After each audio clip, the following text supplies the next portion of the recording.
بسم الله الرحمن الرحيم، والصلاة والسلام على أشرف المرسلين في إطار سلسلة أساطير وهران.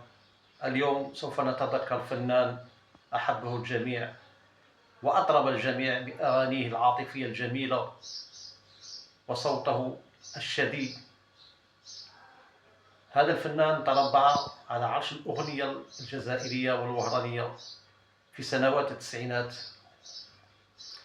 كان بدون منافس، كان الرقم الأول في الغناء. لم يستطع أي فنان أن ينافسه، حتى الفنانين الكبار. كان الوحيد في الميدان، أحبه الجميع، وغنى أغاني عاطفية رائعة يشعر الإنسان أنها مستمدة من أعماقه، وأنه كان صادقا في أغانيه. هذا الفنان غني عن التعريف. أنا معليش ما نعرفكم بهذا الفنان لأنه غني عن التعريف. اليوم سوف أذكركم بهذا الفنان، ألا وهو المرحوم شقرون حسني رحمه الله. هذا الفنان الرائع الذي أطرب الجميع كبارا وصغارا، وكان أسطورة من الأساطير. من المستحيل أن يخلفه فنان آخر.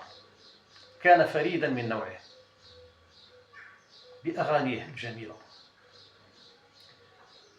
هذا الفنان تم اغتياله من طرف المجرمين، وهذه خسارة كبيرة للفن الجزائري. لكن المفارقة أنه غنى جميع الأغاني العاطفية، ولكن لما غنى مازال كاين ليسبوار،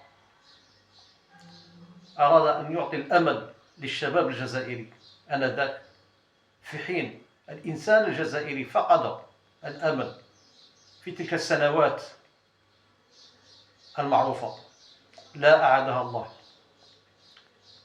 تم اغتياله رحمه الله وأسكنه فسيح جنانه. هذا شهيد الأغنية الجزائرية. هذا ليس شهيد الأغنية الجزائرية فحسب، أنا أعتبره شهيد الوطن، لأنه أراد أن يعطي الأمل للشباب في وقت فقد فيه الشباب الأمل. رحمه الله وأحسن إليه وتجاوز عنه وترحموا عليه، وجزاكم الله خيرا، والسلام عليكم ورحمة الله وبركاته.